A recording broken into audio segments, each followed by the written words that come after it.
મારે વાત કરવી છે એક જીનશાસનના એવા ક્ષેત્રની જે ખૂબ ઉપેક્ષિત છે અને કદાચ આપણને જે આજે જીનશાસન મળ્યું છે અને હજી આગળ 18,000 વર્ષ સુધી જે ચાલવાનું છે તેમાં જો કોઈ મૂળભૂત પાયો હોય તો તે છે શ્રુત. આજે મારે વાત કરવી છે શ્રુત રક્ષા વિશે. એક સરસ પંક્તિ આવે છે, જેને પ્રભુ ગમે તેને પ્રભુના વચન પણ ગમે. જેને પ્રભુના વચન ગમે તેને પ્રભુના વચન જેમાં ગ્રંથસ્થ થયા છે તેવા જીનાગમ રૂપી પ્રત અને પુસ્તકો પણ ગમે. જેને પ્રત અને પુસ્તકો ગમે તેને આ પ્રત પુસ્તકો જેમાં સ્થાપિત કરવામાં આવેલ છે તેવા જ્ઞાન ભંડાર પણ ગમે.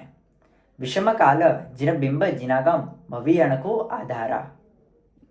પ્રભુનું શાસન એક જીનબિંબ અને એક જીનાગમ, આ બે જ વસ્તુથી હજી આગળના વર્ષો 18,000 વર્ષ ચાલવાના છે. વર્તમાન કાળમાં એવું દેખવામાં આવે છે કે જીનબિંબ માટે ખૂબ સારી વ્યવસ્થા અને બધું રાખવામાં આવેલ છે, પણ જીનાગમ રૂપી કોઈ પણ વ્યવસ્થા કે તેને સંવર્ધન આપવા માટે જ્ઞાન ભંડારો પ્રત્યે ઉદાસીનતા દેખવામાં ખૂબ મળે છે. જાણકારી મળ્યા મુજબ આપણા ભારત વર્ષમાં કુલ 60,000 સંઘો કે ટ્રસ્ટો છે અને 15,000 સાધુ સાધુજી ભગવંતો અત્યારે હાલમાં વિચરી રહ્યા છે.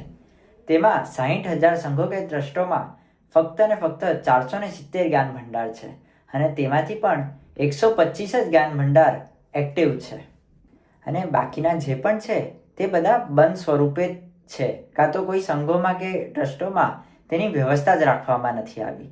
આના કારણે થાય એવું છે કે સાધુ સાધુજી ભગવાન શ્રાવક શ્રાવિકાઓને ભણવા માટે કોઈ ઉપલબ્ધ જ્યારે પુસ્તક તેમને જોઈએ છે તે મળી જ શકતા નથી. જેમ એક દરિયાને તમારા એક લોટો નાખવાથી તેને કોઈ ફરક નથી પડતો અને એ જ લોટો જો કોઈ તરસ્યા વ્યક્તિને આપવામાં આવે છે તો તેને અનેક ઘણો લાભ થાય છે, તેનું કદાચ જીવન પણ બચી જાય છે. આજે આપણી પણ પરિસ્થિતિ આવું જ છે કે જે જગ્યાએ ફંડ ફાળાની કે યોગદાનની જરૂર ઓછી છે ત્યાં આપણે વધારે ઉછામણી કરીએ છીએ અને જે ક્ષેત્રોમાં જ્યાં જરૂરત છે ત્યાં ના તો આપણે કોઈ યોગદાન આપીએ છીએ અને કોઈ આપતું હોય તો તેને આપણે રોકી પણ દઈએ છીએ. પરમાત્માને ફક્ત 3 ખમાસમણા આપવાની વાત છે, જ્યારે કે પરમાત્માના વચનને એટલે કે સાક્ષાત્કાર જેમાં પરમાત્મા વસ્યા છે તેવાને 5 ખમાસમણા આપવાની વાત છે અને 5 પ્રદક્ષિણા આપવાની વાત છે. કદાચ જીનબિંબ કરતાં વધારે પણ જીનાગમની મૂલ્ય વધારે છે એવું પરમાત્માના શાસ્ત્રોમાં જ છે, પણ આપણને આટલા વર્ષોથી જે આવતી પરંપરા છે તેમાં એમ જ સમજાય છે કે પ્રભુની મૂર્તિ ભરાવાથી અનેક ઘણો લાભ છે, પણ પ્રભુના વચનોને આપણે તેને ઉપયોગી સમજતા નથી. આપણે પરમાત્માના શાસનના એક શાસન સેવક છીએ અને તે પરમાત્માએ જેને આપણને આજ સુધી બધું જ આપ્યું છે એના શાસનને હજી 21,000 વર્ષ સુધી આગળ ચલાવવા માટે આપણે એક નાનો સો યોગદાન આપીએ, શાસન સેવક તરીકે કશેક હેલ્પ કરીએ. તેવો આવા મંગલ દિવસોમાં, પર્વોના દિવસોમાં આપણે એક નાનો સો સંકલ્પ કરવો છે. આજે જોવા જઈએ તો કેટલીય જગ્યાએ જ્ઞાનના ક્ષેત્રમાં કેટલીય સંસ્થાઓ કામ કરી રહી છે. આપણે તેમને એક યોગદાન આપીએ, એમને એક પાછળથી સહારો તરીકે આપણે એક પીઠબળ આપીએ. એમાં 2 વિકલ્પ છે. જો આપણા પાસે ટાઈમ હોય તો સૌથી પહેલાં આપણે પોતાનો જ સમયનો દાન આપવો છે. સમજો કે એનો ટાઈમ નથી તો આપણે તે સંસ્થાઓને આપણા પૈસાથી તેમને એકદમ પાછળથી પીઠબળ આપીએ. જેમ પરમાત્માની પૂજા કરવામાં લાભ છે તે આપણને દેખાય છે, પણ એવો પ્રશ્ન ન થાય કે સાધુ સાધુજી ભગવાન તો પૂજા પણ નથી કરતા તો પણ તેમને અનેક ઘણો લાભ આપણા કરતાં વધારે કેમ મળે છે? એનું કારણ એ છે કે તેઓ જીનાગમ એટલે કે પરમાત્માના વચનોની આજ્ઞાનું પાલન કરે છે અને તે પ્રમાણે જીવન જીવે છે. એટલે કદાચ પૂજા કરતાં પણ આ જીનાગમનું ફળ વધારે કયું છે. આપણે કદાચ તે જીનાગમને આજે આ શ્રુત રક્ષાનું ક્ષેત્ર કદાચ એટલું સીધાઈ રહ્યું છે, લોકો એના પર ધ્યાન નથી આપતા. એમાં મૂળભૂત કારણ એમ છે કે આપણને જ હજી જીનાગમ પ્રત્યે તેવો પ્રેમ ભાવ જાગતો નથી.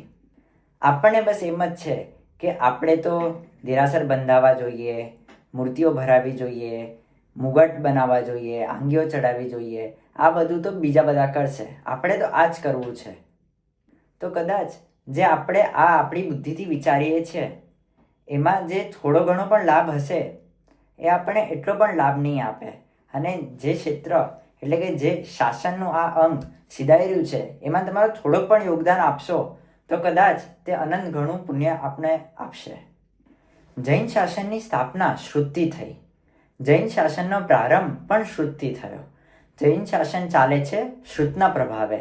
જૈન શાસનનો અંત પણ તે શ્રુતના વિનાશથી જ થવાનો છે. આ પરમાત્માએ ખૂબ સરસ રીતે સ્ટાર્ટિંગમાં જ્યારે એમણે દ્વાદશાંગી રચી હતી ત્યારે જ કહ્યું હતું. જો આપણે આજે આ વસ્તુ પર એટલો ફોકસ નહીં આપીએ તો આગળના 30 કે 50 વર્ષ પણ આપણું શાસન ચાલશે એ પણ એક બહુ મોટો પ્રશ્ન છે. તો આપણે થોડુંક વિચારીએ, મંથન કરીએ કે આપણે હજી આપણા શાસનને આગળ વધારવું છે કે આપણે જ એવા નિમિત્તમાં બંધાઈ જવું છે કે શાસન આપણા જ કારણે પડી જાય. એક નાનો સો સંકલ્પ કરીએ કે શ્રુત રક્ષા માટે થોડોક ટાઈમ, થોડાક ટકાવારી પ્રમાણેના જે તમે દર વર્ષે ખર્ચો છો, જે સંસ્થાઓ આમાં કામ કરે છે એમને થોડુંક યોગદાન આપો, થાય તો સમય પણ આપો, જે આપણે અનુકૂળતા હોય તે આપો. એવી એક આજના પર્વના દિવસોમાં એક શુભકામના, એક મંગલ કામના છે. જીનાજ્ઞા વિરુદ્ધ કંઈ પણ બોલાયું હોય તે સવે હું મનોરંજન કાર્યક્રમ ઈચ્છામિ.